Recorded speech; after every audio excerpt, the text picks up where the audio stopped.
Hello and welcome to the Old Man Orange Podcast. I'm Spencer Scott Holmes. And I'm Ryan Dunigan. And on this marvelous day, we get to finally be in person. In person, the best way to podcast. Yeah, that's kind of how we like to do it. I've been trying to come up a lot more and visit a lot more frequently. But yeah, beyond that, not really a whole lot's happened. It's going to be just a really quick in and out type of visit. But I know we both saw Black Panther. Yeah, we did see the Black Panther, and it was really awesome. I know Ryan was admiring these like weird little buttons I had from like the... Oh, yeah, we can talk about that, because you saw that and I didn't. Yeah, there's a little... Well, it came out like a little bit a while ago, like in special select cinemas. It was like, you know, the new... It wasn't Miyazaki movie, but it's like the new like sub-studio of Miyazaki. Is it all his proteges or whatever? I don't know, probably. I don't know. It's all his like, these are all my children I have of the year, like an old ancient king. He just I travel the world spreading my seed.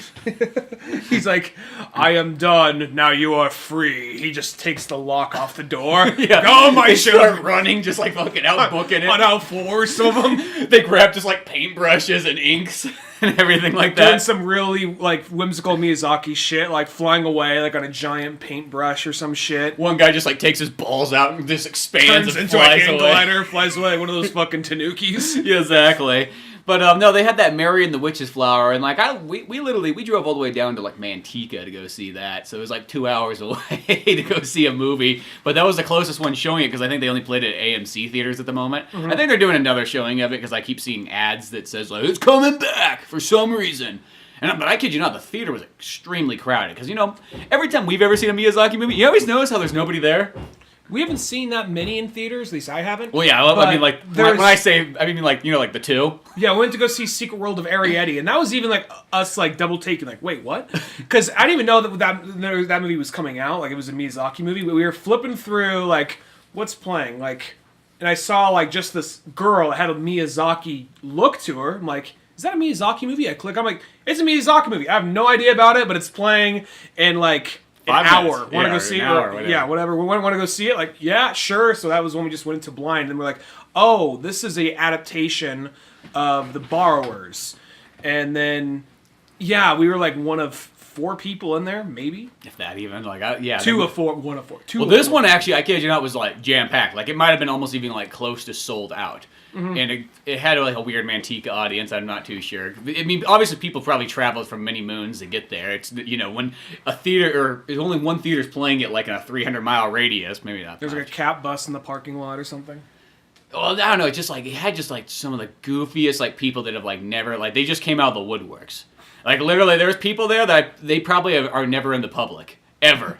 Like they were so like weird and unsocial and goofy and just like the bad anime stereotypes. Like the one thing that makes you kind of go like, boy, should I still look at this anime stuff anymore? If this is who I get like put together with. We looking at the guy that probably little portly, not a problem, but the combination of wearing a collar has like wearing like a dog collar, ponytail, glasses, like that kind of weird. That ballpark, definitely that ballpark. Maybe even though you know the ladies that are like 400 pounds and they got like their little like black outfits on, their anime hats and stuff, and or even like I'm not trying to like distinguish too much here. I know this is almost like I know this is still anime fans, but people like with the Naruto like headbands or whatever. No, not that. I mean, like way more cat hardcore. ears, maybe. Yeah, like that. Like, I mean, I'm not talking about just like the light anime fans. I'm talking about like just the weird, goofy. Like this isn't not like oh you're into it. Like oh this is a lifestyle. Yeah, sort of. But then also like, but so much of a lifestyle that they don't take care of the other parts of life, like you know, education and health and you know, public appearance. That kind of like anime group, because that's the downfall. I notice at least comic books don't really have that. You know what I mean? The worst thing you get comic books is like you get the slightly overweight guy in a Captain America suit where his belly's hanging out. Sweatpants. Like, it's like that's the worst though, almost as far as comic books go. Anime goes to a whole nother ballpark. Yeah. I think that maybe even because it's more of like a little bit because anime. I guess comics are like American, and yeah, it's American, so it's a little bit more even by people who don't like comics. Like, look, we don't like it; it's for nerds, but at least it's American. At least got freedom in it. At least Spider-Man's, you know, saluting the flag. He's red. He's like red. Well, not what. Well, I guess there's white to cut the eyes. Yeah, he's red. Got white in the eyes. Yeah, white in the skin. White in the skin. It all panned out. And then you got Captain. Then you got, so I think that's why you get people. I don't know. I don't think that's the reason for everybody, but I think for some people they view anime just a little nerdier, and depending on the anime you like, I can kind of get where you come from on that. Well, because and this was just one of those ones, like the audience was that kind where like they wanted to like talk during the movie and be, it was like, but not like the, because there's two types of talking. There's talking where like I don't give a fuck or I'm too old to hear what I'm saying, but this was more like the talking. Third of just leaning like the anime joke one to your friend real quick. Yeah, but like they felt like they wanted to share all their in jokes of all their friends. So it was kind of like, it was a mixture. Maybe that also like kind of brought the movie down a little bit because it's kind of a mixture of this like bad situation or just like that kind of like, God, this is a stupid audience. I was expecting there to be like 10 people here. Like that was what I was hoping for. And so on. It was actually kind of funny though. When the movie started, all of a sudden they're like, start playing all these trailers. I'm like, why the fuck is there all these trailers? It's like a special event movie. Like, why is there all these trailers?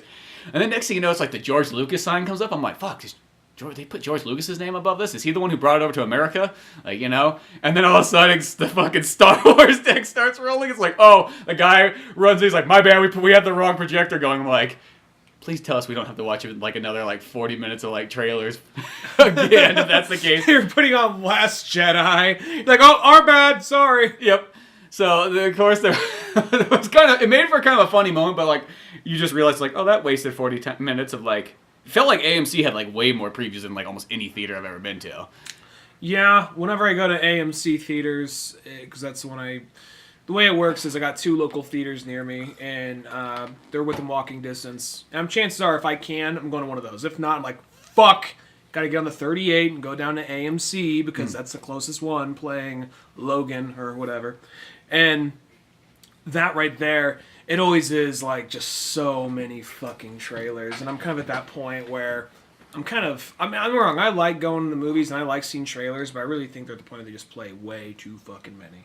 Yeah, it'd be nice if they did like 3, but then they really rotated them like that. Because that's my thing is I hate when you just kind of see the same trailer. Like when there's like certain movies that just like, come on guys, make a second or third trailer. You can kind of guess even like, all right, well, this is a Warner Brothers movie. Sometimes this is one Warner Brothers trailer I've seen over and over again. Or this is a action. I remember there was that period for like 6 months. We saw the trailer for the Counselor or whatever. The same trailer. Same exact every time. Yeah. It's one of those ones. Like I'll say this comes up later for Black Panther, but Black Panther I was actually like, dude, there was like out of like the 6 trailers or whatever, like 5 of them are brand new ones. So I was like, oh, that's 6 trailers awesome. Isn't too bad right there. That's good. Yeah, so that's not so bad. But going back to Mary and the Witch's Flower, it's like what this movie was is like, okay, if you never saw a Miyazaki movie, it's probably like, you probably would really enjoy it. Be like, wow, this is magical. This is awesome. I'm surprised I never did this. Like it would be a perfect gateway movie almost.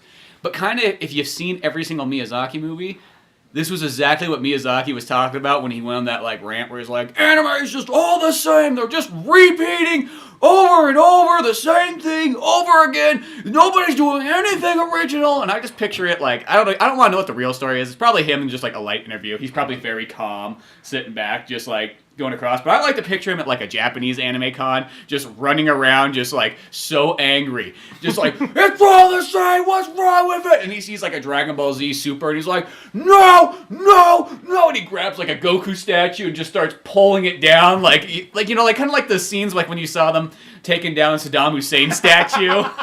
Instead, he's taking down this Goku statue, and he's just pulling it out like, no more! It's done! It's over! And then he grabs like a Molotov cocktail, like chucking it at One Piece. He's like, and someone's like, it's still old! He's like, yeah, but it just never stops! Never stops! He just keeps running by, just flipping tables over, punching animators in the face. He sees like a schoolgirl outfit. He's like, no, not more of this schoolgirl magic shit. Punches her out. Just like this. He just like puts a burqa over her. Like he puts it's from a different age. And then like he's like just this 75-year-old man on this rampage going through this. But no, he stops. He sees a guy dressed as Lupin the 30th. You're okay. Keeps going now. Because then they reboot you. Yeah. But it's just one of those ones. Like this movie though felt like. Whoever put it together, like, really loved Miyazaki almost too much. Like, almost like to the point, maybe this is the only movies he's ever watched. Because it just felt like he just cherry-picked, like, his favorite moments from, like, throughout Miyazaki's kind of career and just kind of combined it into one solid movie. I didn't see it, but this wasn't a Studio Ghibli movie, was it? It was actually something where they it was a bunch of people that worked for him and made this movie. Correct? It might have been something like that. It might have been an offshoot. Because it looked Miyazaki as fuck just from the Yeah, I mean, like, I feel like it still was probably connected to, like, he probably was still collecting a paycheck at the end of the day, because I almost want to say he might have been in there as, like, executive producer or something like that, or... Because there's somebody else out there right now, and he's not... I could say I see a clear difference between the two, but he's kind of like sort of the newer Miyazaki in the sense of, like, he tells he makes anime movies, but they have a lot more emotion to them, and they have a little bit more of that sense of whimsy, and they're always come of age stories. He did The Boy and the Beast. Mm-hmm. He also did the girl who leapt through time. Okay. I didn't see it, but he did Summer Wars. So, and I think he even did a segment on the Digimon movie earlier on in his career. Huh. So, I'm gonna assume that what fucked that movie up was the American dub, not even the. Well, yeah, I think it's I don't think it had real big fish in the original version. Not real big fish, like Mighty Boss Tones. Mighty Boss Tones, yeah. Yeah, exactly. But no, it's like one of those. The Mary and the Witch's Flower. It's not that it's a bad movie. It's still like a good movie, but it's literally nothing really original. It feels like you've seen it. It was literally Miyazaki by the numbers. Like, it almost felt like if you got like a book, it's like, Miyazaki, by the numbers, create your own animation. Like, that's what this was. It was literally like somebody just filled in the blank. Like, they pulled out the Miyazaki handbook every once in a while. Like, what would Miyazaki do here? And that's like how they like judged it. It felt like it just didn't have like, you see that every once in a while when people create stuff, whether it be comic books or movies or things like that, where they almost don't really have their own original ideas. They just like they really, really like certain things, but they just kind of almost make like a knockoff version where you see it in comic books a lot, where you pull this up and go, this is, I wish I was G.I. Joe, or this is, I wish I was Batman, or this is, like, it's not original enough. That's sort of how this felt, It just felt like, I wish we were making, like, Kiki's Delivery Service mixed with Ponyo, mixed with, little elements of Howl's Moving Castle and so on. Well, I'm looking at this little button right here, and he talks about anime cannibalizing itself. This, with the exception of the art style, because Miyazaki movies always have a very distinct art style. Mm-hmm. Exception of the art style, just this little anime girl giving this cute expression with her hands up, like, ah! These little like sparkles around here, and something written in Japanese, which I'm guessing that's her name, or maybe a saying. It says you're a dick on it. Just says like, it's a stupid asshole who can't read Japanese. Like, oh wow, that. You should get a lot in like these few little symbols. Like that right here. I mean, that looks anime as fuck right here for being something that Wally wants to just. And I'm just going strictly off a button, not even a movie. But I saw like a clip of it, and the animation looks beautiful. Oh yeah, the animation's great. I mean, like it's not like it's bad. It's just one of those ones. It's just not almost like original enough. Mm-hmm. As I said, if you were somebody you only watch like one or two Miyazaki movies, you probably would think this one's fantastic. But I think it's just one of those ones. If you went down his whole career, like we got the whole box set over there that has every single Miyazaki movie, and then I bought all the other Miyazaki movies that weren't in it, like Lupin the Third and so on. You it's almost like you just see, like, you've seen it all, and then it's kind of like, okay, do something fresh, you know what I mean? Mm-hmm. And somebody kind of just, I guess this is how I'd say it. For the Superman fan, it's kind of like Superman Returns. Like, I still like Superman Returns, but it's like, that's totally like a safe, let's not try anything too different movie. Well, that's also like somebody who clearly never read the comics, he just liked the movies. Yeah, and that's sort of how this movie kind of felt too. Like, at the end of the day, still a good movie. If you didn't, see a whole lot of them, you'd be like, because really Superman Returns was one's like, let's say all you watch is Superman 1, 2, and then you went to Superman Returns. It's probably like the perfect like continuation for just that person. You know what I mean? Like, oh, yeah, this is great. Mm-hmm. Like, what more could I want? But for someone who's kind of seen a little bit a broader picture, you're like, oh, I want something a little bit more original. That's how this movie kind of felt. No, I can see that. I mean, I haven't really. Because I'd say if you see it, like, I would watch it. I mean, it's like, it's not like it's bad. It's still pretty cool. It's still got an interesting kind of concept going on and whatnot. It's just, you can just see almost like that where, I don't know, it feels kind of phony. Sort of like, it's like, that's not your style. You're not Miyazaki. You know what I mean? Like, it's just that, it almost has that feeling of like, kind of like aping somebody's style, like a little too much. I wonder if he saw the movie, just had his hand in his fucking head the whole time. It's happening. Just starts I'm throwing part of the problem! soda at like the screen. Like, no! Well, he is a very... I'm not sure if I'd say bitter, but he will say like whatever the fuck's on his mind. Like back at the beginning of the Iraq War, he was very much like, "What the fuck is Bush doing?" Which I know back at the time, like some Japanese, maybe Chinese, we don't know, we don't keep up with this shit. Animator was talking shit on a president. You gonna take that bullshit? Like, oh wow, the guy won an Academy Award for Spirited Away. You did? Oh fuck, I didn't even know it was the same guy. Sure, American journalism. Yeah, exactly. But yeah, no, that was fun. But no, Black Panther, going to that one, and then also finally having some like decent trailers, because I didn't watch any of these trailers, so there wasn't like, it's like, oh cool, we get a Han Solo trailer, and we get fuck, I can't remember what else there was. There was a bunch of brand new ones that I didn't see yet, at least in theaters, because I like to wait for like I hear about them, like, you have willpower. Yeah, I got that willpower. I don't like to cheat myself. Unless it's a movie that I don't think will kind of have a theater trailer. I like how you avoided eye contact. Like, I don't want to cheat myself. I don't like to cheat myself, you know. I like to get the theater experience. But no, you know what I was really glad with Black Panther is they got rid of all the sitcomness of it. I mean, there's still jokes in there, and there's still jokes that probably, like, I feel like they're just in there just to be there. Like, they felt kind of... The Marvel, like... They felt kind of, like, out of place, but they never took me out of the movie. It didn't feel like I was watching Black Panther, the sitcom, where it's like, now, returning Black Panther, the sitcom. You know, it's just like... And he's just walking around, he's, like, stumbling and cracking jokes. Like, the movie was still serious. Like, it felt like it was in the... I kind of feel... If you go back to, like, the Thor... Captain America, like the real, like the first kind of movies in a sense, maybe like second ones too. Like that section, other than like Avengers was the only one that was kind of like goofy, but then that was like a one and done, and then next thing you know, they're back to being kind of serious again for a while.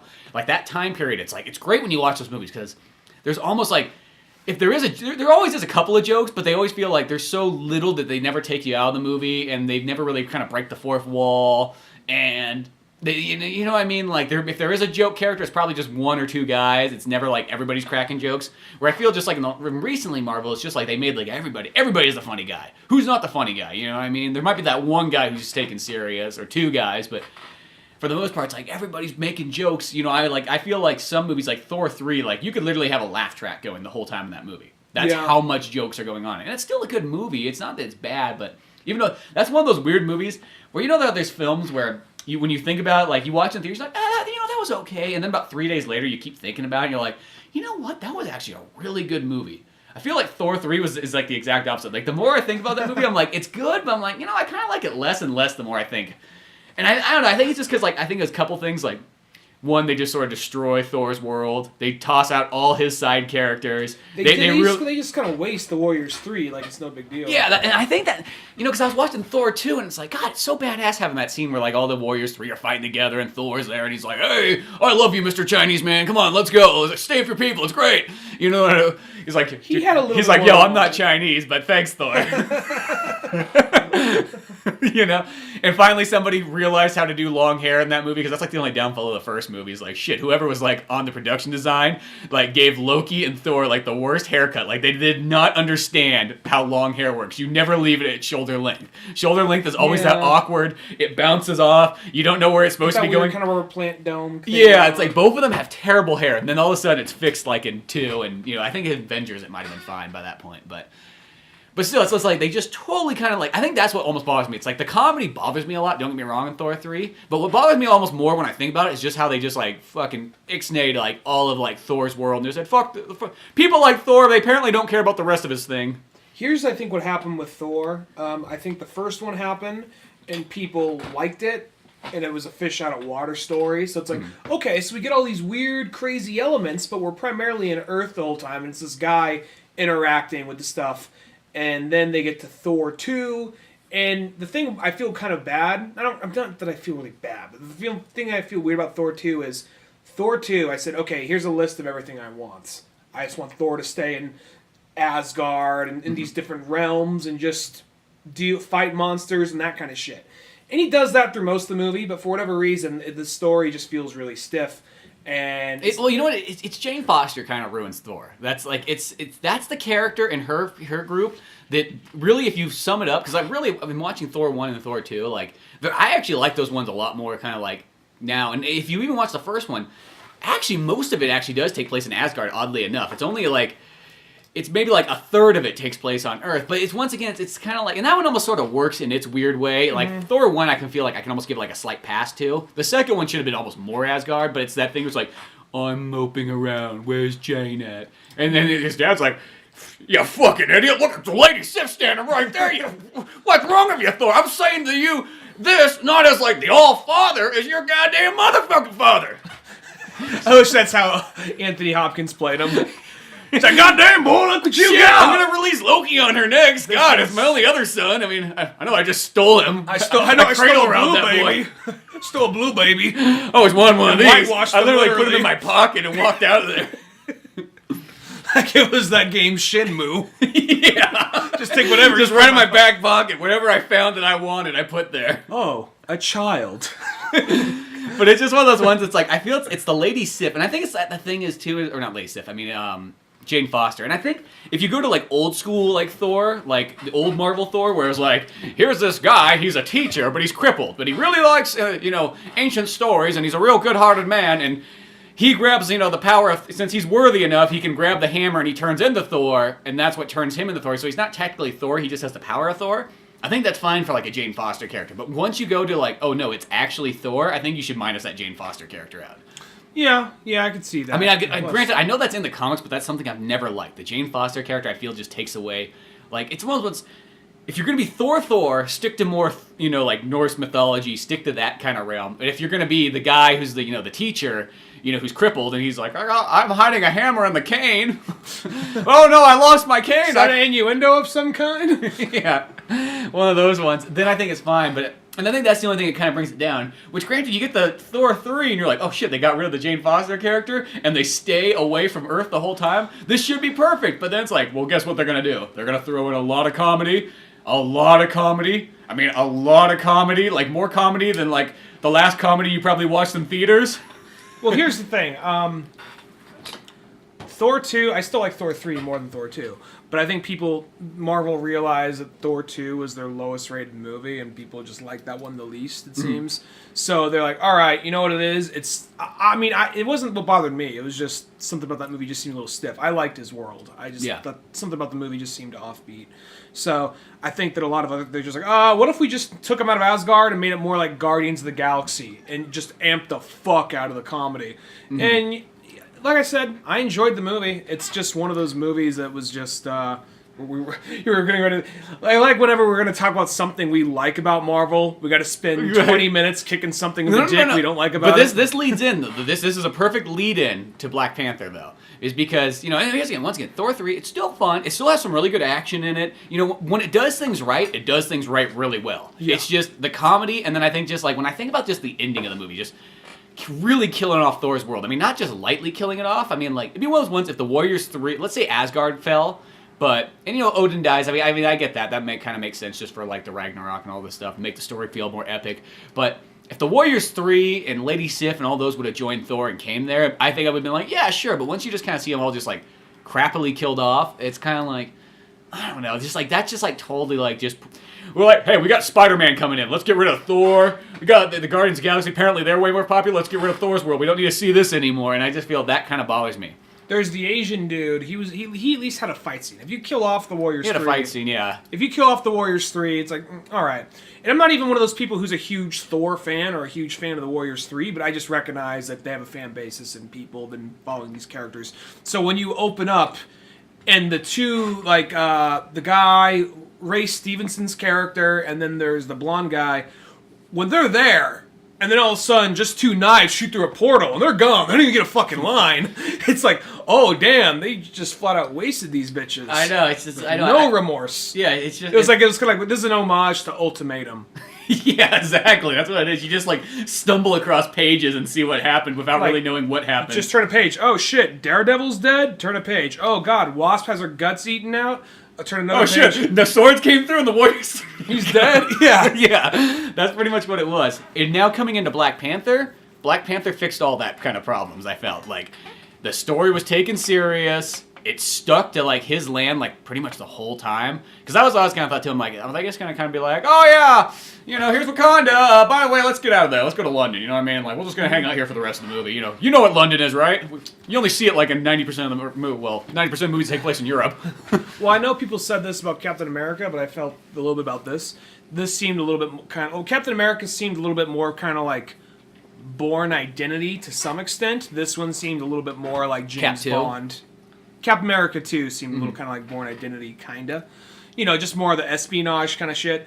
This one had a little bit more of the glitz and glamour since he's a rich guy and he's a prince and all that. So, when they go to Korea and...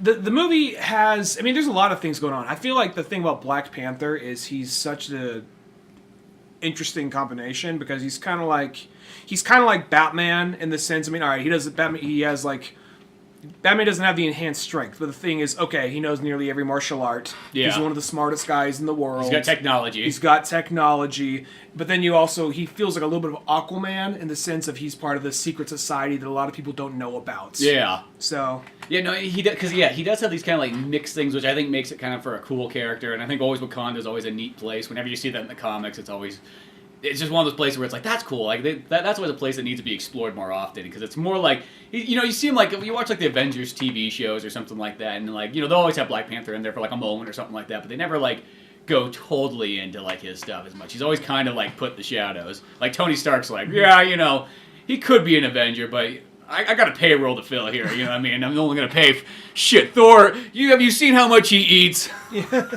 Black Panther, he'll be fine. He's a king. He'll land on his feet. Plus, he's a cat, so it all pans out too. I know he's got his own money, but at some point, when I've just learned about being an Avenger, somebody's going to ask for a handout from Tony. That's just how it goes. Well, I even like that line, and going back to like just the. We said this before. We're like the minority, but like Avengers 2 is one of my favorite. I know, that's like one of the best ones too. And it's not too overcrowded with comedy, but here's a line that actually says something. It's all like promoted. It's a comedic line, but it fits. Where I think what's her name? Maria Hill says something to Tony. She says like, "What are we doing, boss?" Like, actually, he's the boss. I just, pay for everything, make everyone else look cooler. But that's fine. He's the boss, and that's a Tony Stark line that works. Because this is how I judge comedy like in these type of movies. There's comedy that happens like naturally, and then there's like shoe-in comedy where it's just, why would that happen? You know what I mean? Like I feel like it's almost like breaking the fourth wall. I almost feel some of the characters are almost supposed to turn and look at the audience and go, "That was pretty funny, don't you think?" I thought I saw a lot of that in Thor 3. But, yeah, see, Thor 3 was like tons of that. And this had like some of that, not that to that level of comedy, but some of the, there's the part when, because she's basically one of the comedic relief characters, but I think she worked for the movie. Black Panther's little sister, who is pretty much the Q. She's the Q, and she got out there and she was fighting. She was probably one of my favorite characters in the movie, Shuri.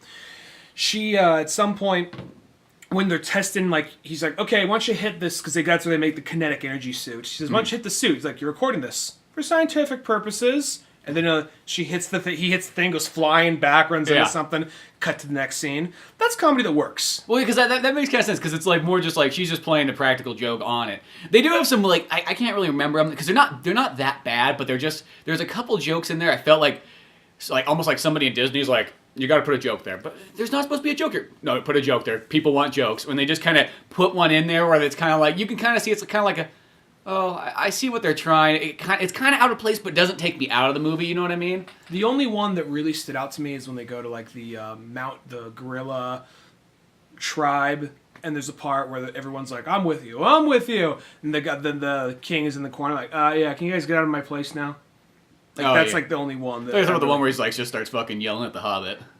I thought that one was kind of funny because he was just like, I will kill you and feed you my children. He's old and he's like, I'm just kidding, we're vegetarians. I thought that worked. Well, I think that one worked too. Mm-hmm. Like that one's like one of those ones like, see, that it's like the kind. It's weird. It's this fine line. Like sometimes I just think a lot of people just don't understand like how you kind of properly do comedy, especially like in action movies. There's a way you got to do it, and it's like it's a very, like, skill that I just don't think a lot of people have. Like, they don't know the difference between, like, slapstick and normal comedy. And before we get too far into this, and we'll say spoilers ahead for this, this movie, I'm going to say it's probably not within my top 5, but it's definitely up there, I think, as far as top-tier Marvel movies go. It's probably within my top 6 or 7 of the Marvel movies, and that's not saying anything bad because there's like what 19 of these things now. Yeah, so that's pretty high by comparison. I did notice like when I walked out of the theater for some reason I was like everybody wanted to talk to me about this movie. People I didn't know, people I sort of knew, people like that. And it seemed like most people, like the only kind of complaint I noticed people kind of had is they're like the movie was good, but it was a very safe movie. And I'm like, well, I kind of expect that from Marvel. Like, what were you expecting, Logan? I feel like you know what I mean? Like, at the end of the day, that to me is like. Marvel is, like, when it's Marvel Studios, I don't expect it to be... I expect it to be safe. I just hope it just goes smoothly. You know what I mean? That's my kind of thing. I feel like Marvel Studio movies, they go... You can go either way.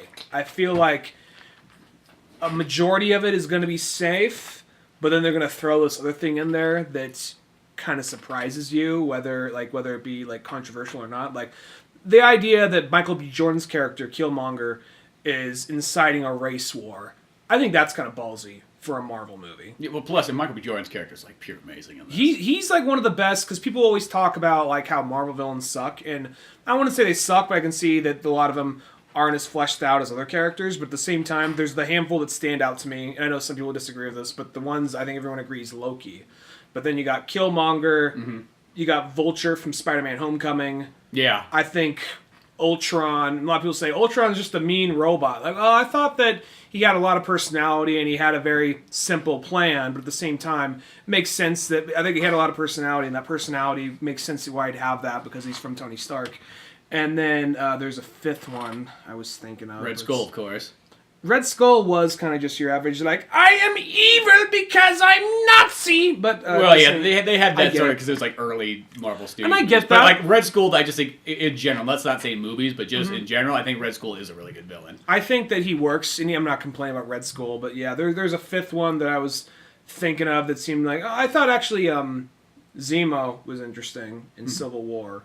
So, you know, it's not going to be like, I'm not expecting like, you know, to every villain to kind of change my mind or challenge my my own moral center.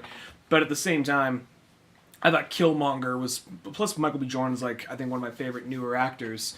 Yeah, so whenever he's in a movie, he just always like kills it. Like, always. Just so good. You know that there's one of those things like, okay, he's like, well, I guess second time for this to happen, because people forget Chris Evans at one point in time was the Human Torch. Yeah. And we all forget, oh yeah, Michael B. Jordan was the Human Torch. I don't forget, dude, that was the best part of the movie was Michael B. Jordan as the Human Torch. He was yeah. People already moved on, like, and no one, I'm surprised I didn't hear anything. I'll say this, in the Fantastic Four, all the characters are fine. Like, you know what I mean? Like, I actually liked all the actors in that movie. I just slow as fuck. Yeah, it's just the movie itself just needed to go somewhere. That was about it. It just need to go somewhere. When the child parts of the movie are probably the best parts of the movie, that's something wrong. Or it's like, we're in this high-tech military facility. Well, what are we doing here? What's your training room? My training room is in this big empty room, and there is 3 or 4 storage units around me, and I'm just doing my invisible shield, pushing them away. Yeah. Wow, really? God, they must have been cutting the budget on this bitch by this point of the movie. Yeah, it's like all those ones, because that's the thing it's like about that Fantastic Four. It's not like, people make it out like it's the worst like superhero movie. That's not, because I don't think it's like a bad movie. I just think it's when you already had 3 Fantastic Four movies beforehand, it's kind of like, okay, you gotta do something different now. You can't do the same thing over and over. If that movie would have came out and there was never, ever a Fantastic Four movie, and that would have came out maybe even earlier, like in, let's say, 2000s, I think that movie could have got a little bit more of a pass. I'm not gonna say it's like, it's like, oh god, that's gonna change your mind, but I feel if it was the only Fantastic Four movie, and it was in the 2000s when like you didn't have like all these other movies so far, I think it could have got a pass. Yeah, but given everything that it was up against at the time, I don't think there's really anything special about the movie. It's not a horrible movie, but I don't think there's anything really that special about it. It's like the weakest of all 4 Fantastic Four movies. But going back to this though, he was just a great villain just because I also thought like he didn't overshadow the movie. He kind of comes in a great way. Like he's at a museum, you see him, he's checking out the different artifacts. He has some lady come up, tell him a few things. He's like, I'll take this one. Like, oh well, it's not for sale. I'm like, I got a feeling that's what my ancestors said to your ancestors. And she's like, excuse me? He says, you had 3 guys on me since I walked into this place. She says, you got so much focus on me, you don't focus on yourself, like what you put in your coffee. And then she starts coughing, and then you see that, like, oh, the lady at the at the counter was poisoned her, and that was just a very and like even Ulysses Claw, the Andy Serkis character. I heard people complaining about him. I liked him a lot too. I thought he worked good. He's not when there's only the only real white people in the movie are from Lord of the Rings. Yeah, I didn't even think about that. Yeah, It's like I thought about like literally you got Bilbo, you got Smeagol, you got two hobbits running around as your only like main white characters. That's a good point. Why, there's that's another thing. I'm not going to try and make this no political conversation, but I've heard people literally complaining about like, you know what? I mean, I think it's cool that there's a black superhero movie, but I feel like they're pandering too. Spawn. Yeah, I think they're pandering way too hard to try and make like black people want to see this movie by making only like one of the white guys bad and one of the white guys just another background main character. It's like, how many fucking Marvel movies are there that star a mostly white cast? And plus, it takes place in fucking Wakanda, an African country. What the fuck do you expect? You want some, like, British tea salesman down there or something? Like, come on. Like, really, what do you expect in that? What if they just had the token, like, like how there was always, like, in the 90s, there was always the stereotypical, like, black friend, like, yo, man! What if they had the stereotypical white friend, like Chad, to like Black Panther, like, hey man, how's it going?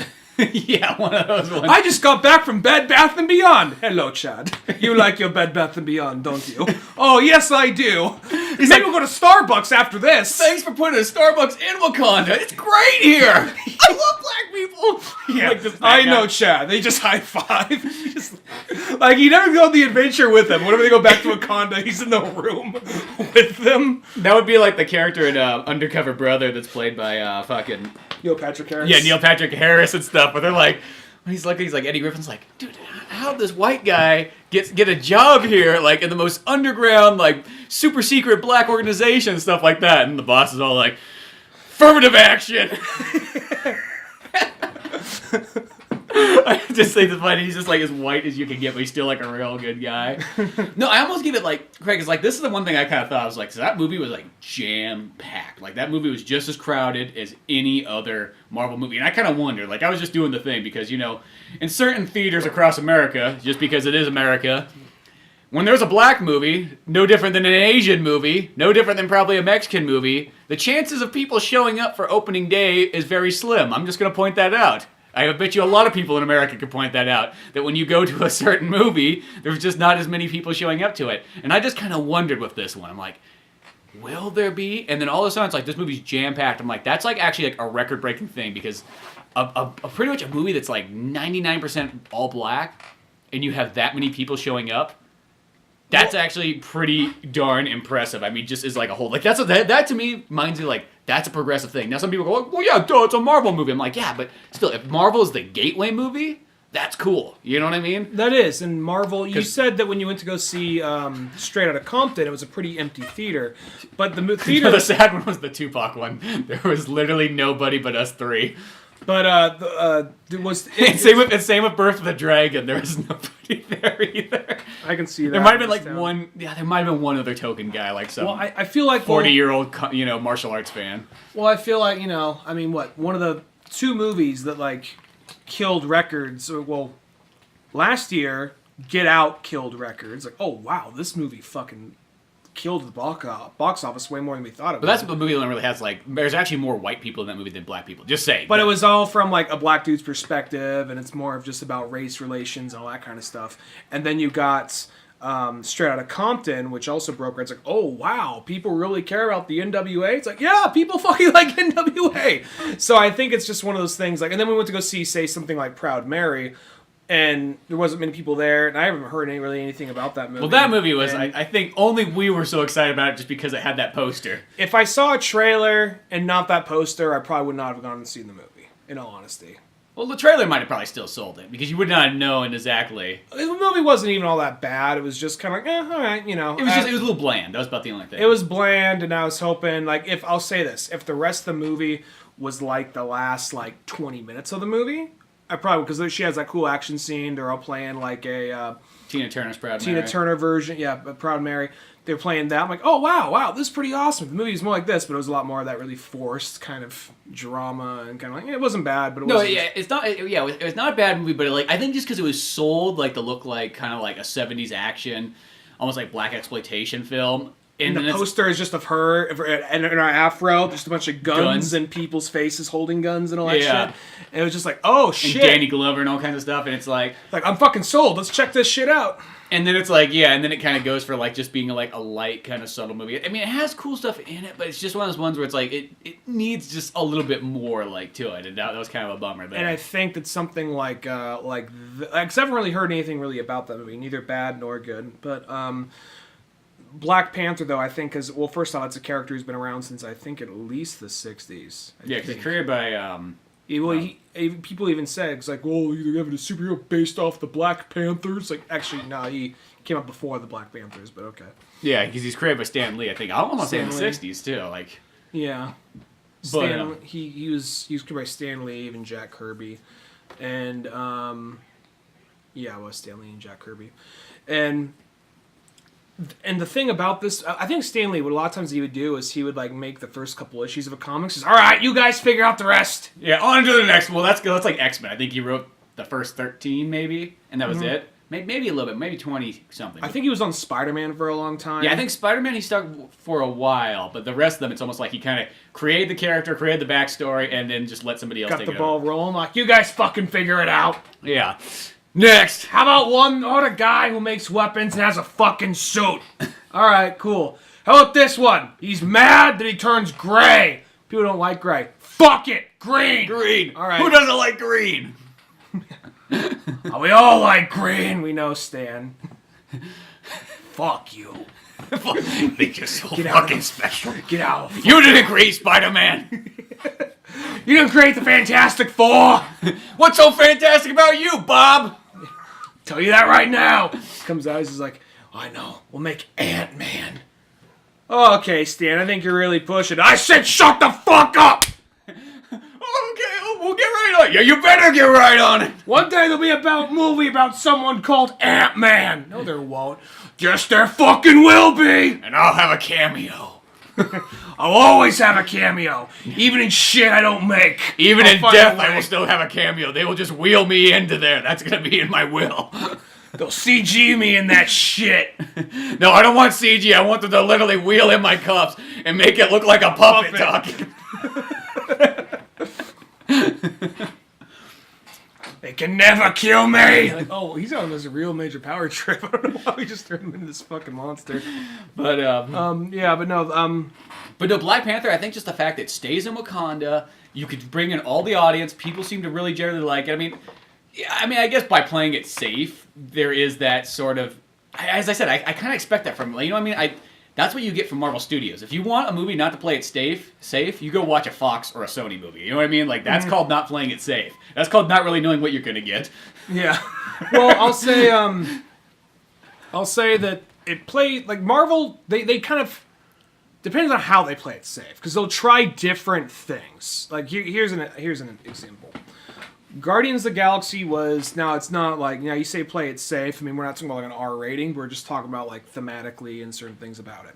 Mm-hmm. Guardians of the Galaxy, that had to be a weird pitch. All right, this comic that not a lot of people really know about. Yeah, not even comic fans really read it. Yeah, but we're going to have it be kind of an action semi-comedy in the first one, and then it's going to be powered by weird random hits from the 70s and 80s.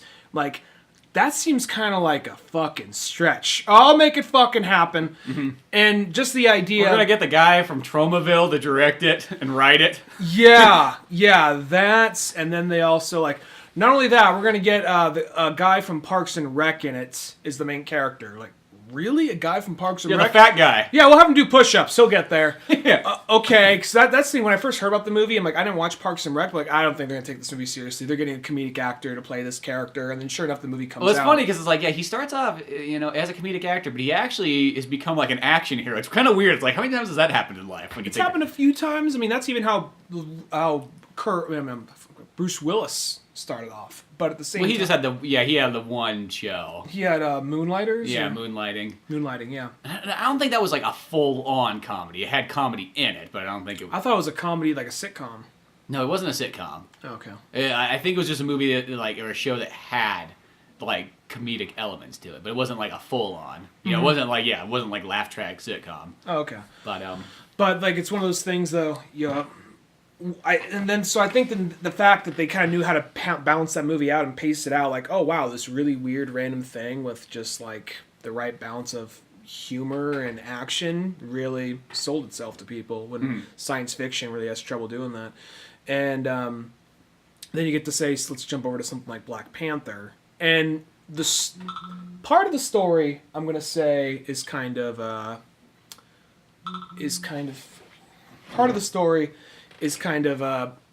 ballsy, because like I said before, it's about a guy trying to start a race war. And then on top of that, though, the movie still stays very PG-13. But I also think the fact that they're putting this much money into a big superhero movie with a cast that's like 99% black. Well, it's already kind of ballsy for the fact that you go, yo, did you guys see when Tupac came out? Nobody showed up at the first day. Like, I think that right there is always like, cool. You know how ballsy this is just by doing what we're doing? We don't have to do anything outside of this to already be a ballsy film. You know, because in a sense, it's like, I think the magic of it is being able to sell, once again, it's being able to sell, like, because I don't know what it is. It sounds so weird. Like, I don't see how that's like an issue, but it's just how America is if you generally have like all Asian cast or an all Mexican cast or all black cast, they just don't show up. It sounds horrible to say, but that's just how it is. You know what I mean? Think about it. Like, try to sell a Chinese movie. You can even do it like, bring over a Chinese movie that's in Chinese to like a family member. What's the chance of them wanting to watch that? Yeah, it is a weird thing, and I don't really get it either, but I know it's there. But I think something like Marvel has such goodwill with everybody that this is one they're willing to take a chance on. And plus, you also got a bunch of, I've heard, because I listen to Double Toasted, and they bring, it's mostly black dudes on that channel, and they've mentioned things about race before, and they said, well, here's the thing why a lot of people are looking forward to this movie. Because a lot of times, if you make a black movie, it's either a Tyler Perry movie, or it's a comedy like Barbershop, or it's they had a trailer before Black Panther that was like there was the Shaquille O'Neal basketball one where Shaquille O'Neal was like in a kung fu suit. Did you see that one? No. Dude, no. I mean, like, it was literally like the blackest trailer from like the 90s. Is they making a Shaq Fu movie? No, it wasn't. No. Well, he pretty much was dressed like Shaq Fu, I guess you could say, because he had an afro and it was great. But it was about a bunch of old like basketball players from like the 60s or 70s or something like that. And then the guy comes out of the court, he's just this old man, and I can't remember who it was played by. Who the fuck was it played by? But like the whole point was just like it was just an old basketball player, and the guy's like, "Man, you don't got moves anymore." He's like, "I'll show you." And this old guy, spins, jukes, and fucking jumps up and slam dunks it. And it's just like a movie of a bunch of old guys getting back together. Like he's like, "I gotta go get the team back." And of course, half of them are all just out there, and Shaquille O'Neal's like a kung fu instructor and so on. And it's gonna be old basketball players versus young ones. But I mean, the movie was like Soul Train, or Soul Plane as like can be. Like it just felt like it was a movie out of time. Like it did not feel like I was in 2018 at this one, but I was almost so intrigued by it at the same time because it just looked so goofy and weird. It was like it had like a Space Jam vibe to it. I want to look this up now. I am sincerely curious. And it was the trailer right before the movie started, Black Panther. And there was like one's like, this is the only time we're gonna be able to put this trailer out. We can't put it out in any other movie. This is the one. We got to do it. We're gonna have such a big audience seeing Black Panther. Well, like maybe the thing is they'll walk out of Black Panther and all of a sudden they'll want to watch a bunch of black movies, and next thing you know, they're gonna be watching our basketball movie. Let's reboot Juice. Yes, that'd be awesome. It's a great movie. It's a good concept that got kind of like lost in time.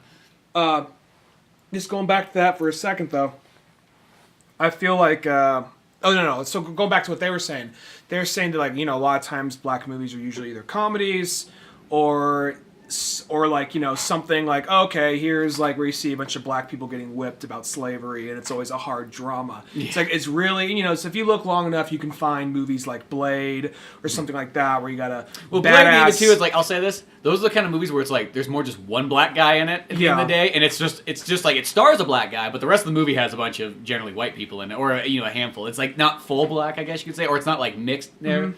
And they mentioned that, and then they said that so it's so rare where you get a movie that has this much of a cast that's all black with this much backing. It's a badass action movie, And they made a really good point about that. So, and I think that's what this movie did a good job of. And plus, not only that, all the female characters, like the bald chick that was his bodyguard, she was a fucking badass. Yeah, so in the cool. movie. Yeah, and I knew of her. The thing is, I don't really know a lot. I like kind of seeing comic book movies where I don't know a lot about the characters, because I didn't know a whole lot about Guardians of the Galaxy. I still have trouble thinking of that as a Marvel Universe thing, because so far, they've been pretty separate from everything else in Marvel. Yeah. And I never read the comic, so I almost kind of like seeing it as this weird space opera thing that I don't know about, where Black Panther, he's popped in other books, and he seems a little bit more connected to the Marvel Universe, but I don't really know a whole lot about Wakanda or his side characters, other than Ulysses Claw. So, watching this, I thought it was pretty cool, like, oh, I didn't know that, I didn't know that either. So it's kind of cool going into the movie where I feel like I'm actually learning something about a character.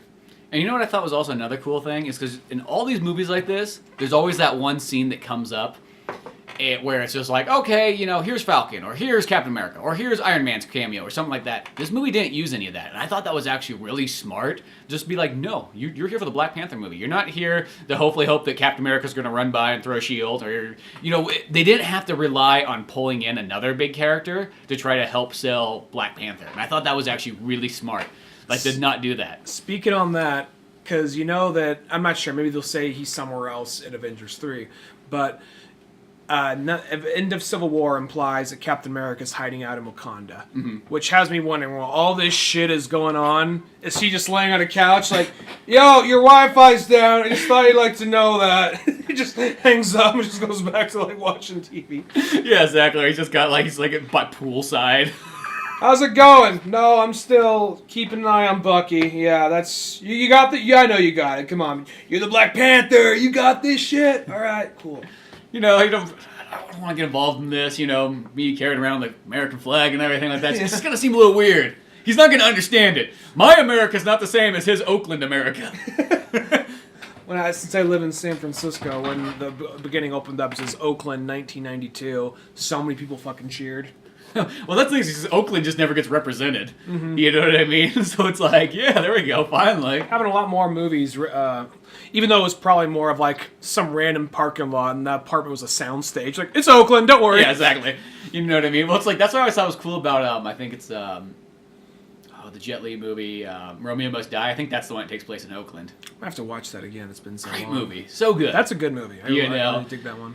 But no, I think that was kind of cool in Black Panther, though. Like, they didn't have to rely to pull in Tony Stark and make, kind of almost like, make him sort of like, here's Tony Stark the whole time. He's going to be helping out the Black Panther. You know what I mean? He's going to give him all the ideas. He's going to give him all the technology. It's like, no, Black Panther's his own man. He can do it himself, and I think that's just kind of cool. It's not like they're like, oh, here comes, Hulk or something like that. It's like they just didn't have to pull in somebody else to kind of like boost almost the sales of Black Panther. I think the reason why they did that with Spider-Man is because we've already seen 5 Spider-Man movies where he's by himself. It's like, let's spice it up. Because I watched that movie yesterday, actually, and I still really like that movie. I know we're kind of different on that one, but I think what that one's more trying to do is trying to be more like, here's Spider-Man interacting with the Marvel Universe. And yeah, he's fighting one of his own villains, but it's more him interacting with the Marvel Universe rather than being a full-tilt Spider-Man movie. But that works, because I've seen 5 full-tilt Spider-Man movies, so I think it's cool just seeing that something a little different in that aspect, and seeing a Spider-Man deal with high-tech shit, which he's not used to dealing with, and seeing how that also kind of prohibits him. But at the same time, something like Black Panther, this is his first full-length movie, so it's kind of like, you know what? Give him this. Let him do what he does. We don't need to have... And, by Thor. That was the 3rd Thor movie. So, like, you know what? Fuck it. Let's make the Hulk hang out with him. Yeah, well, that was a little bit different. I'm not really talking about that one necessarily, but it just seems like... And it's not a bad thing. Like, that doesn't bother me whatsoever. Like, I'm not saying that, like, throwing those characters in there, but... It's just saying that it didn't need it. Like, I mean, like in Ant-Man, they threw Falcon in there just for a moment, just to kind of like, oh, here's a little tie, and the original Thor, you got Hawkeye and so on like that. And I'm saying there's nothing wrong with that, but it's just kind of cool to say that no, Black Panther can do it on his own. Yeah. He doesn't need the help of that. I mean, some people say they're like, oh, but the Winter Soldier. I'm like, yeah, but that's after the credits. That doesn't count. You know what I mean? I just like a Bucky wakes up and just kind of like just looking across, be like, God. This old war vet can't get away from anything, can he? Just like this poor bastard. I just look at that guy. That's like the most poor bastard character of anybody in those stories. Yeah, you do feel bad for Bucky when you see him, but... God, I should have never signed up. That's just probably the thing he thinks about every day, like whenever his memories come back is, fuck. Now, Why were we so patriotic? Why is Steve the one where everything panned out for? I remember I was the one looking out for Steve. Now he's all buff and saving me. I lost a fucking arm and kicks my ass into a fucking coma so I can wake up later. Fuck. Yeah. Fucking, this is what the American dream got me. This is where I am. Yeah. I don't even know where I am now, I should tell you the truth. Never woken up before and looked like I was in the jungle. He's from the 1940s, so he wakes up, he sees all these black people like, hey! Like, don't say nothing racist, don't say nothing like racist. goes for his wallet. He realizes he's missing an arm, like, which one of you took it? Which one of you? Oh, wait, that was the Nazis. Which one of you, Jacob? Oh. He's just like, I mean, hi, thank you so much for your... Sorry, 1940 speak. I do like that line when they bring in Martin. Is it Martin Freeman? I think his name is Martin Freeman, the Hobbit guy. When they roll him in, he's like, "You brought me another broken white boy." Just like this. That's a good line. Just to fix it and everything like that. Another broken white boy. No, and then we barely talked about the characters really, just about the movie, but like the way Chadwick Boseman plays Black Panther in T'Challa, I think that he worked because he's a little bit more of like, you can see he's been doing this for a while. He doesn't have that whole learning curve thing. Like he's new to being king, but he's not like it's just too much power. I can't do this. It's more of like he's been training his whole life, so he's prepared. It's like, okay, I'm finally presented this, and he's very cool and he's very calm. And I like that. Some people are complaining, like, I wish there was more to him. And like, no, I like that he was just a cool collective badass. Because too much, I think we see how am I going to do this? There's so much weight and so much responsibility on me. And that could be a good story in itself. But I see that so much in superhero movies. I like seeing a guy like, look, dude, I've been training my whole fucking life. I know what the fuck I'm doing. There's going to be a learning curve here and there, but I got this. Yeah. And then that's what I think that makes also Michael B. Jordan's character like the perfect kind of like antagonist to him, because you almost have you got Black Panther. He's like, I know what I'm doing. I've been training my whole life. I have it all prepared. And then you kind of get this wild card guy who's like, yeah, well, I had to train in the hard way. You know, I didn't get the riches. I didn't get the power. I had to literally go to the source, get a gun, and go out and get as many kills as I possibly can and do the training on my own, you know, as this kind of like mercenary, like warrior. And that's how but I knew the story still. Like, I still had the books. I still had what my father left me. So I can read this and come back and take my rightful place. And I think that made for a good, like, oh, here's this guy who has almost like, Black Panther's not even prepared for a warrior like this. Mm-hmm. The face. Somebody who is just like, almost like, his whole power is all based on rage almost more than anything else. Like, that's like his whole, like, life force has been for this moment, is just to finally take over and do what he thinks is right. Because he's not really like a bad guy. I mean, he's not a good guy, but he's not, his idea is more just like, I've seen like horrible, horrible stuff my entire life. Why don't you guys do anything? You got this perfectly nice like area that has all the technology, all the power, and you hold on to it. Well, there's people out there suffering day in, day out. Where were you? Where were you when they built that ladder to heaven? Oh, 9/11, 9/11. Okay, let's bring it back to 9/11. No, I thought Killmonger was one of those characters. Well, I even liked the whole part, like his whole introduction. And it's just the small things they may just throw in there and get out of the way real quick, so you know how fucking cold-hearted this guy is. It's just how quick they are to just get everything about that character. Like, you learn a lot about him within that scene. They get the little, like, sickle or whatever. Mm-hmm. Even, like, Andy Serkis has that good moment where they kill a couple of people. He leans into one guy. It's like, if you promise not to tell anybody, I'll let you go. He goes running, then shoots him in the back. Uh-huh. He's like, I just kill him right here. He's just like, this way it looks like we're a bunch of amateurs. Uh-huh. They leave. You see him quickly making out the girl as soon as they get in that fake ambulance. They take off. And then later, they have the whole standoff with Ulysses Claw. And he's holding the girl. Cool, like an airport graveyard. Yeah, and he's holding the girl at gunpoint. He's just like, it's going to be okay, baby. Shoots her. He doesn't give a fuck. And goes after, like, all right, that says everything you need to know about this character. Yeah, like, the mission is more important than anything else in life. Mm-hmm. And he has this whole thing about, like, essentially, he's like, look, there's black people all over the world that are being mistreated, they're being abused, underrepresented, and you guys are the most powerful country in the world, yet and you have all this ability, yet you did nothing. What the fuck? I'm taking it back, and I'm going to take all these weapons, all this technology to these underprivileged communities and get them rolling and balance things out. And it's one of those things like, yeah, that's kind of a messy situation, but I definitely see where the guy's coming from. Yeah, I definitely see the bad guy. I definitely, even though you call him the bad guy, I see where he stands. Yeah, I'm not for a race war. I think race war is bad, but given where he's a bad guy because he's pretty much a murderer. That's the reason why. He's willing to kill. He's a guy who's willing to kill anybody to make this happen. Yeah, nothing will get in the way of his mission. You know what I mean? He's not like a full on. He's not like a full on villain, but he's somebody who's just more like doing it not the right way. Well, I even like, we're getting to near the end here of the movie, but the part when they're fighting and how Chadwick Boseman, Black Panther, manages to stab him, but still gives him this moment of like, because he was saying like, yeah, my father always told me the sunsets here were beautiful. And even though he's dying, he takes him up to the like perfect view of the sunset and lets him look out right before he dies.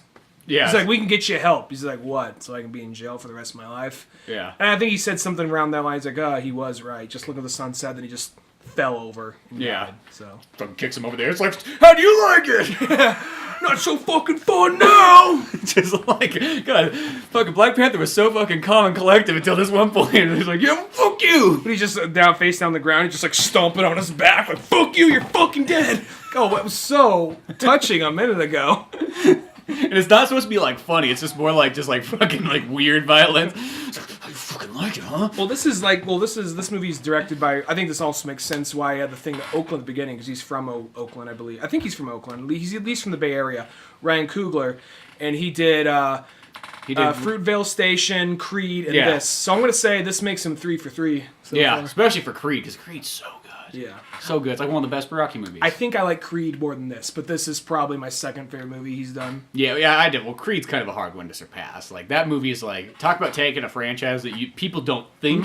I mean, I'll take as many Rocky movies as I can get, but for, the average person, like, they don't think you can really make another Rocky movie, and it's like, no, you can. Yeah, Fruitvale Station was good, but it's such a depressing movie. It's kind of hard to be one of those things like, who wants to watch Fruitvale Station? Fifth time today! Fuck yeah, fist bump.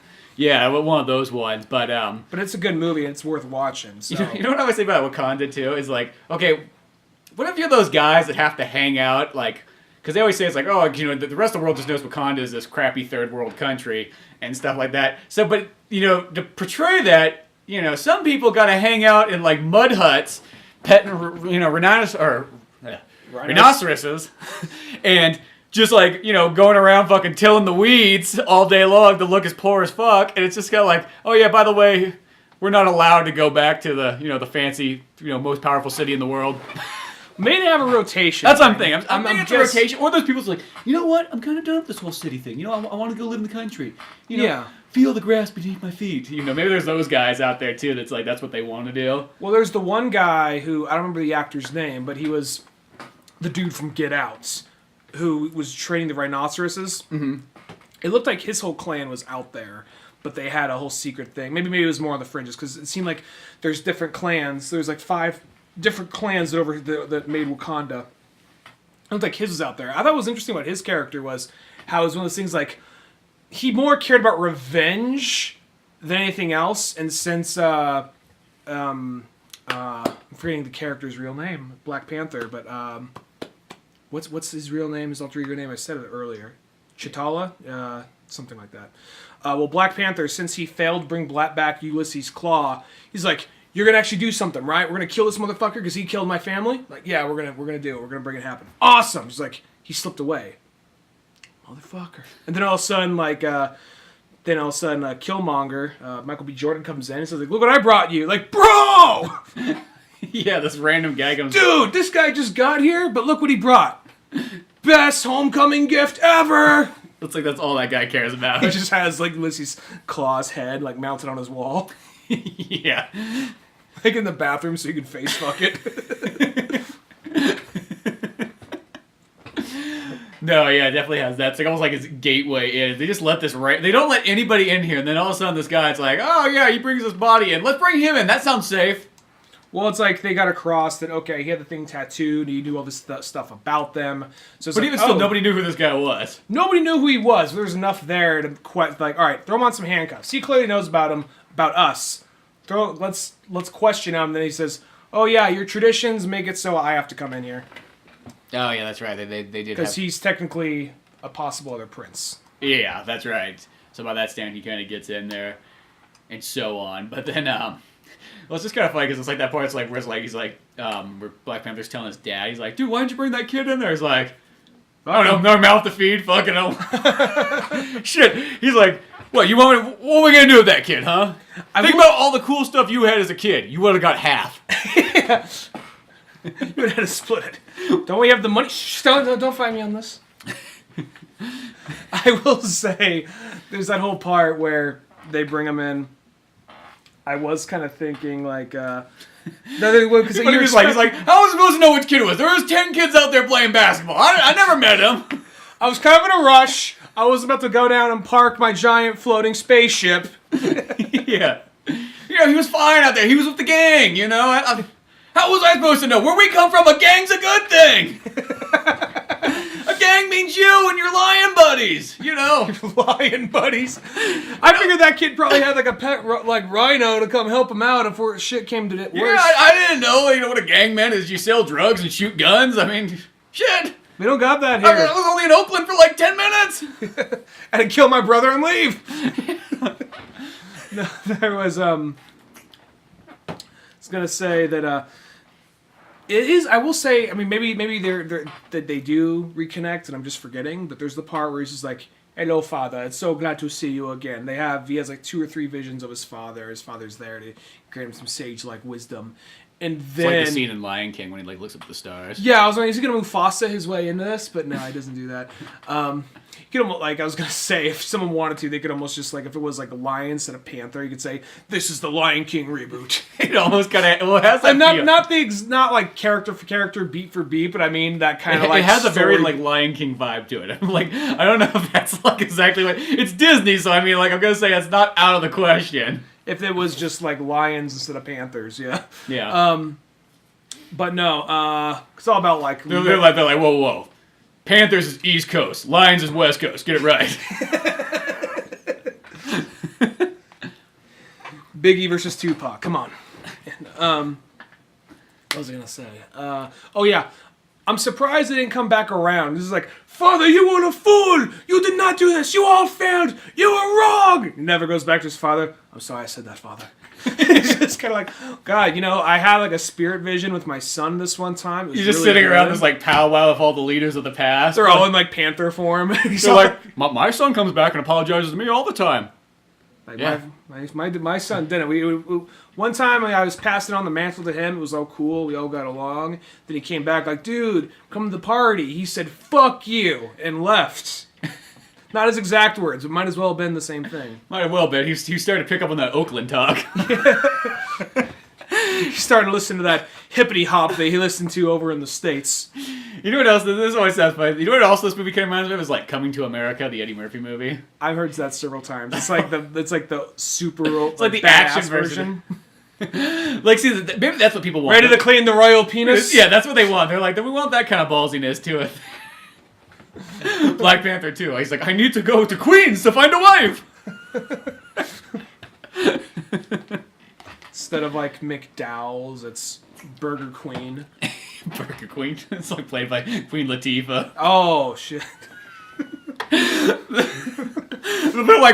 They're like, "Here's the thing. We got people in with Black Panther 1. Now we can sell them all our regular black movies." Shit, they went and saw the basketball movie. We didn't think that'd be possible. I gotta look this movie up now. I'm curious. You gotta pull this trailer up because here's the thing: it probably won't appear on any other movie other than Black Panther, so you might as well just look it up on the internet. Oh boy. But no, overall, I thought Black Panther was really good. As I said, probably maybe not my top 5 out of the Marvel ones, but it was exactly what Marvel needed. I think it brought them back to because that's how I always feel. I always feel like I teeter-totter on Marvel Studios movies. It's always oh, they're going in a great direction, and then all of a sudden it's they'll kind of go back and it's well, the movies are still fun. I'm not going to deny that, but it's almost like they're not taking their material serious anymore. And it's sometimes it's weird to think these movies take place in the same universe where they have completely different ideas on each one, how they should make it, which I always feel I feel weird knowing that like Luke Cage and Daredevil and Jessica Jones take place in the same universe as Guardians of the Galaxy. But Yeah, it's like you just drop like Groot and Rocket in the middle of like fucking like Hell's Kitchen of that universe, and they see people getting decapitated with a car door and just like Punisher like beating a wall. Like, yeah, with a fucking hammer, bashing some dude's head in and kicking him into like a cement ditch.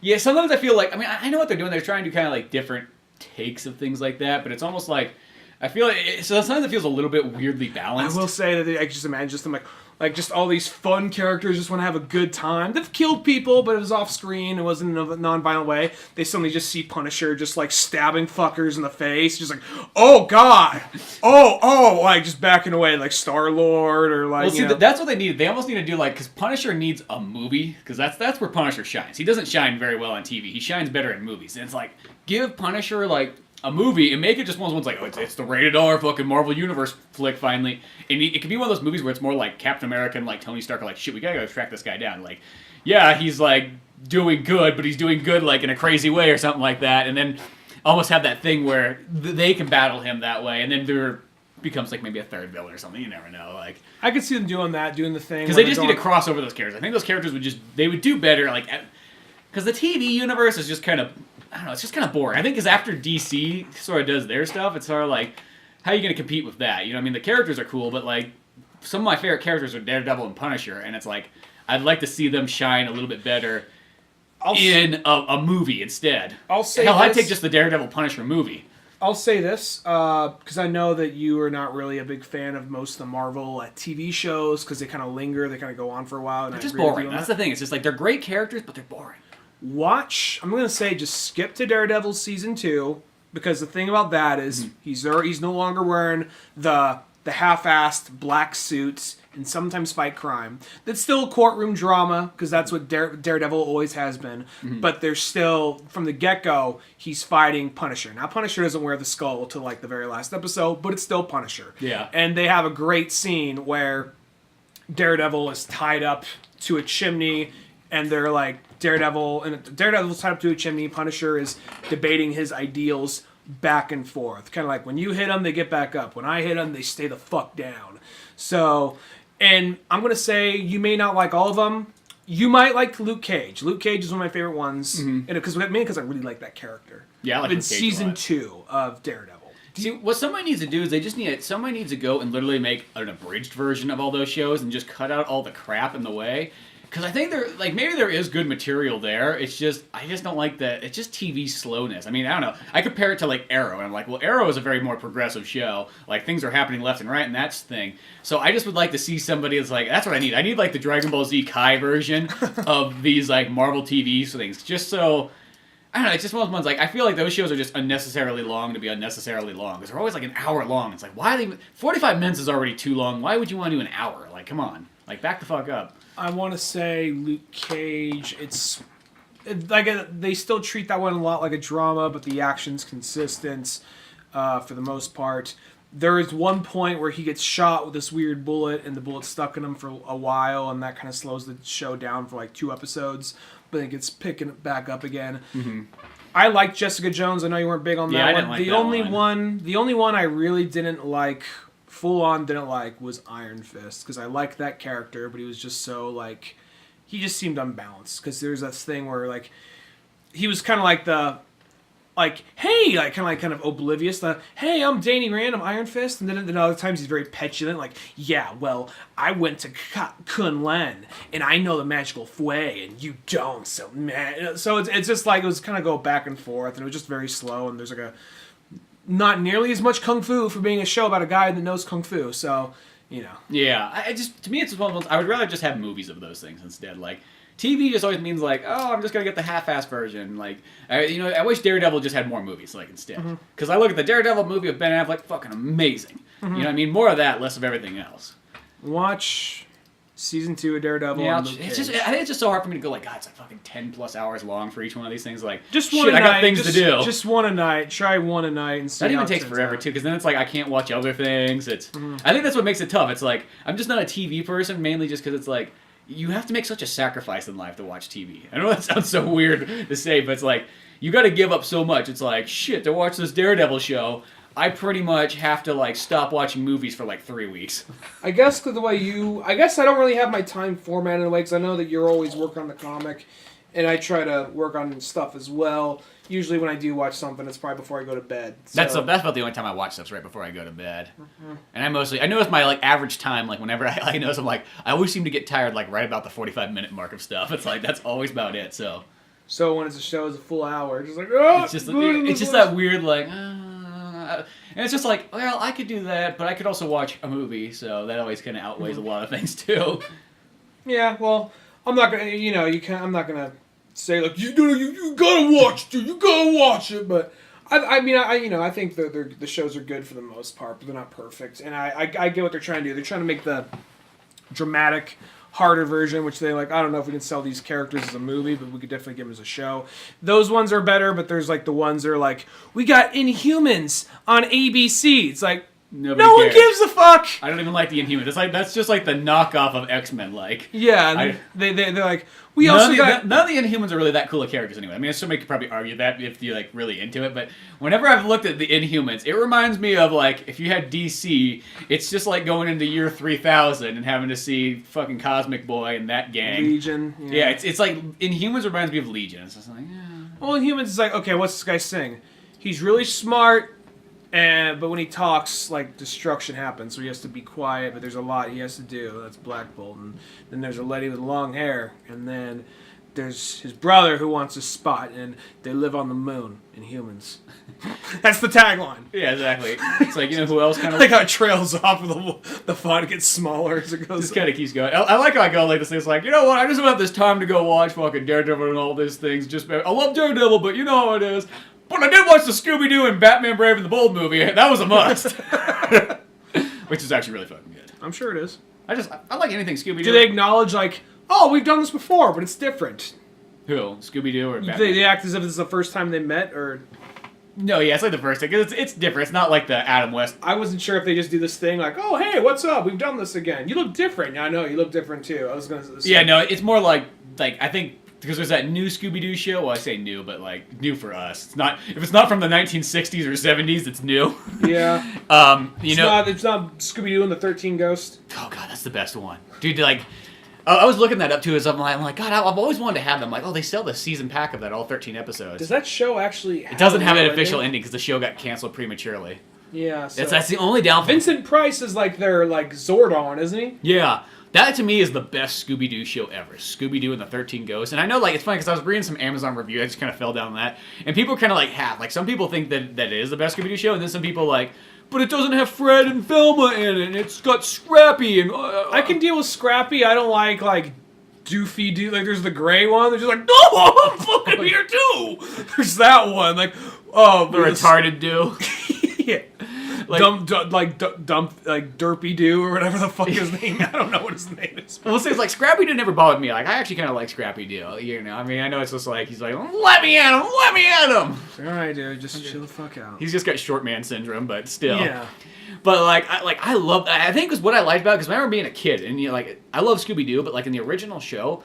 It was just kind of like one of those ones like, as a kid, you're sitting there like, okay, this one's going to be a real monster. This one's going to be a real monster. And then it never was. And I think that's just how you made a show back in the day. You know what I mean? It's like, and like, I kind of get it in hindsight. It's like, yeah, that's the thing is it's about, they solve these mysteries about these guys who put on things thinking they are monsters and they're never really a monster. So they, the gang's got to solve the mystery. But like, as a kid, you just want to see a monster. You're like, fuck this. I want to see a monster. So when you give me Scooby-Doo and the 13 Ghosts, and I think this was the original one to finally be like, no, the monsters are real. And then I think also, there's some of the movies at that time period too, but I can't remember what came first. I bet they're trying to do sort of like a Sherlock Holmes thing. 'Cause a lot of times Sherlock Holmes be going against like there's something supernatural here going on, like back in the original books. Uh-huh. And I think that's probably like a holdover from that. Like Sherlock Holmes, like no, here's how it all really was happening. Yeah, well, I think that's kind of what it is. Scooby-Doo is pretty much just like the '60s version of almost Sherlock Holmes, and all that kind of goofiness. And then in the '70s, you get Scooby-Doo at the movies or whatever, Scooby-Doo. in the movies where they made 45-minute long episodes where like it was like Scooby-Doo and the Harlem Globetrotters, or Scooby-Doo and meets Batman and Robin, or Scooby-Doo and like Andy Griffith, or Scooby. Like I like how they were showing this to a bunch of '90s kids who didn't like it's a rerun. We don't know. They're like Scooby-Doo and the fat chick from the Mamas and Papas. yeah. Well, I mean, like I knew all these characters because like at that same time period that Cartoon Network came out, there was TV Land. Well, I didn't have Nick at Night. It's more or less the same thing. But yeah, more or less the same thing. But TV Land, like when all these channels were like actually cool. Remember when TV was cool? That was called the 90s. Like, and every channel like stuck to their guns for a while. They didn't sell out yet. So like TV Land was literally like almost like it was like, hey, do you want to catch up from 1950s all the way on till 90s of like every sitcom ever made? It was like, oh, this is cool. Like I like this. This is awesome. And so I knew all these characters from that when I was watching Scooby-Doo, and that's almost how Cartoon Network initially was too. It's like, hey, we're gonna give you a catch-up of like all the cartoons you've missed from like, you know, the Looney Tunes on up. I guess it was originally like TV Land for cartoons at first. That's what it really was, because like until they put the cartoons, which was Powerpuff Girls and Dexter's Lab and Johnny Bravo, Cow and Chicken. Courage Cowardly Jog, and yeah, Cow and Chicken and all those ones. That was the first time there was new cartoons. Everything else was old. Everything else was like Johnny Quest and Scooby-Doo, you know, and like, fucking Grape Gorilla. What was his name? Magilla Gorilla. No. Magilla Gorilla is a different character. There's Grape Ape. Grape. Really? Is a character called Grape Ape? Yeah, and he goes Grape Ape, Grape Ape, Grape Ape, which really almost sounds like Rape Ape. Grape. That's yeah. And Tomcat and fucking Flintstones. Tomcat's all about a cat looking to get he's a cat looking to get pussy. And he's chasing pussy. He's pretty much just like a gangbanger of like the 1930s. Hey, so here's what's gonna happen. It's him and his crew that live in the alleyway. Well, isn't it like was there a cop always going after him? Like, listen here, Tomcat. Listen here, what are you up to again? You and your shenanigans. If I have to, I'll come down here and bring over the fucking Humane Society and spray and neuter all you fucks having your fucking orgies in all these alleys. And you're pissing on everything. And your little fat blue friend there. Don't act like you're not fucking them. I know you're fucking them. These are the perfect height for your fucking dick. Yeah, and then you sell them out in the street. I know you are. You're racketeering. Motsy, get out there. Put that mouth to work. I don't know, Top Cat. I said, don't fucking mouth me, Motsy. Mouth out there. You know the drill. Well, then he always has like the coin too that like you'd have like on a string, and he'd like throw it off. He's like, "Here you go," and he'd pace them. And you're like, "Oh, awesome!" And then he'd like go around the corner and whip it out of their hands like such a shyster. I don't know if you can do Top Cat this day and age. It's just this cat in a top hat. Not a top hat, but like a fedora or something, just looking at in a vest, looking to get one over, and they're like, "Hey, baby, how's it go?" He's always looking to just con everybody. I guarantee you, if it went on any longer, he probably got involved in like, "Okay, so how much you want for this catnip?" Like it's a fucking coke deal, just like cutting it up in the alley, selling it off to people.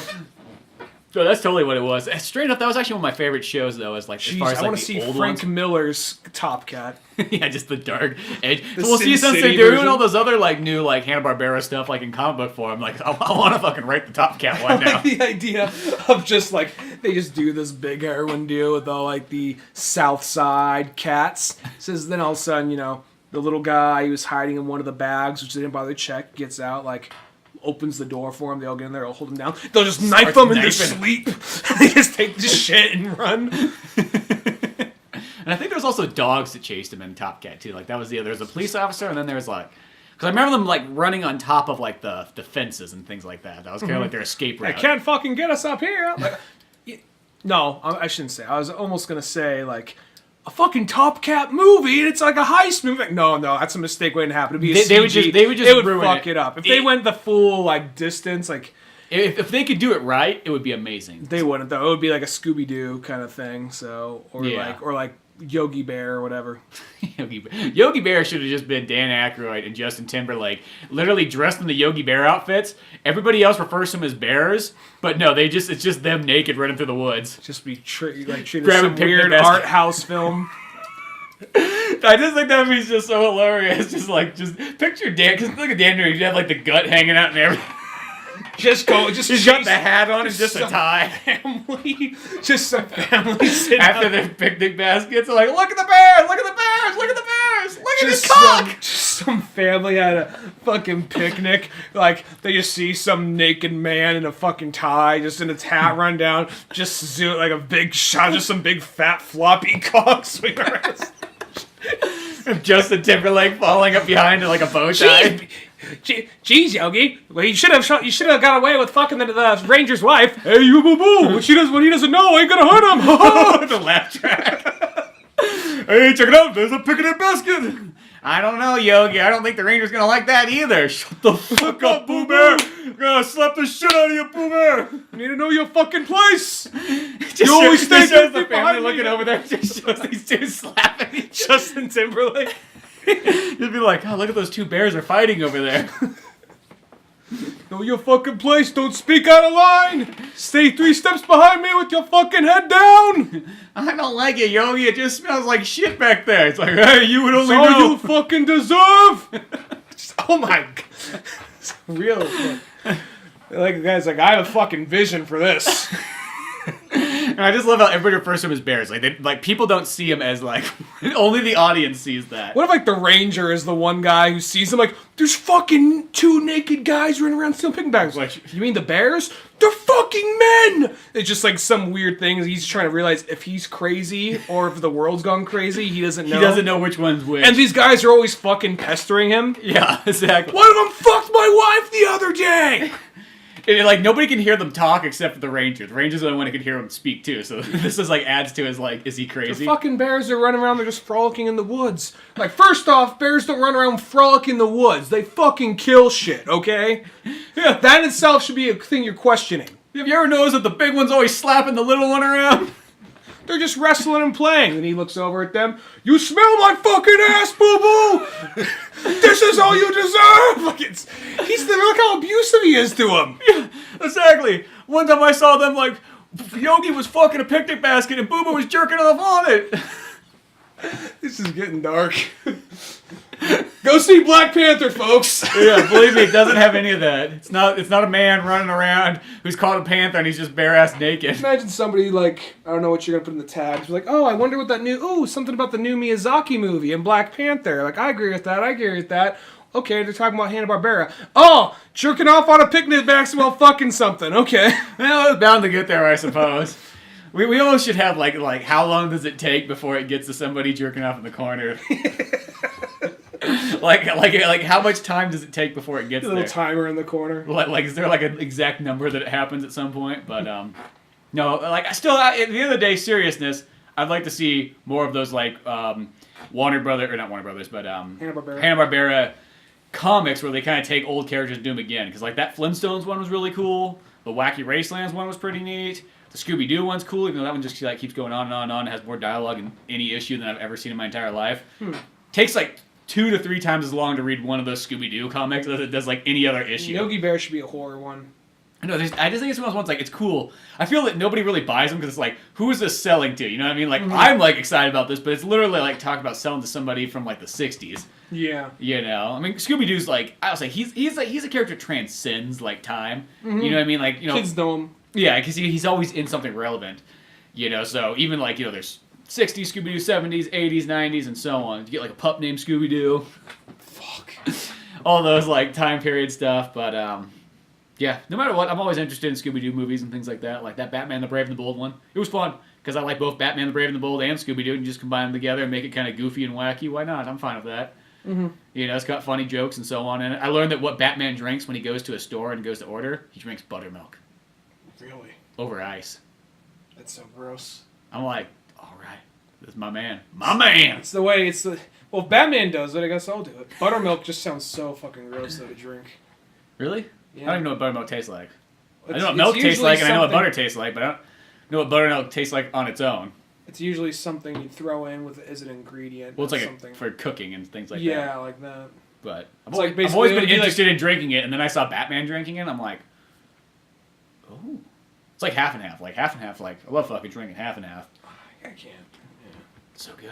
And just has so much extra calories in it. If it just didn't cost more, it's actually cheaper to buy milk if you want to get those calories. But I just imagine just drinking like more sour straight whipping cream. Like I see people drink whipping cream straight. That's nasty. like out of the can. No, like I've seen them like we're out of milk when I want to have cereal. Here's some whipping cream. Like, oh god. Like the can, like. No, like whipping. Like I'm talking like out of the carton. Like, for cooking. Yeah, well, that's a little bit different. That doesn't have like half and half still has like nutrients and so on. And I think whipping cream is just the cream. And that's it. Yeah, that's just like Sorry, can't stay track this one, but yeah. But yeah, well, that's Old Man Orange podcast. All kinds of good times. Make sure to check out oldmanorange.com for more podcasts, comics, animation, and videos. Till then, I'm Spencer Scott Holmes. And I'm Ryan Dunigan. Oh, and I want to do one more shout out right as we're at the very fucking end, because by the time this probably goes up, it might be about the same time. But I did a podcast with How I Married a Movie Geek. Wait, did I just say that all wrong? God, whatever. I just had the fucking complete loss. But yeah, it's like So I Married a Movie Geek. Draft? Yeah, So I Married a Movie Geek, not How I Married a Movie Geek. I was thinking of How I Married an Axe Murderer, and then I got all confused. But So I Married a Geek podcast, and they do this kind of draft thing, which is kind of fun. They have a bunch of episodes before where they just pick about 4 or 5 guys, and they go through it, and you pick like a year or a genre or something like that, and everybody has like a list of movies, and you kind of compete, of which movies you pick, and then people vote on it. So it not necessarily has to be necessarily the best movie or the most popular movie. It's probably all due to like what the general audience is going to choose. So what we've learned from our own Twitter polls is that lots of times it's going to be probably the most popular movie. It's never like the best movie or anything like that. It's always the movie that people know more than anything else. But yeah, I did one. We did 1996, and it was really fun. Just all kinds of jokes. I liked my list because my list was fucking goofy compared to some of the other ones on there, because I wanted to make sure I threw some weird movies just because. Oh, same here. I'll save it for the show. You told me your list. I'm like, oh my god. Yeah, I don't want to spoil it here. I want to save it because that episode's not even up yet. So, well, it'll probably be up by the time this one's up. So, hopefully, go check that out. They have a really good show, and I think their normal episodes too are just him and his wife just watch certain movies that she's never seen and see how that goes. But yeah, real fun bunch of guys around the world and good times to be had. Check out So I Married a Movie Geek. It'll be 1996 podcast of Film Draft, which was also a learning curve for me too because I never watched a sports draft before. It was a whole new world, but at least they put I don't really get the sports draft. Well, if you add movies in, it makes sense to me now. I get it. Speaking my language. But yeah. But till then, I'm Spencer Scott Holmes. And I'm Ryan Dunigan. And we'll see you some other time. Later, folks. Thanks again for listening to the Old Man Orange podcast.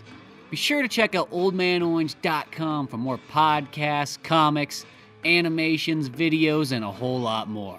You can easily support the show by buying something from one of our Amazon links on the website or in the show's description itself. Doesn't cost you a penny, but every single thing you buy from there just by using that link to take you to Amazon helps us out a bit.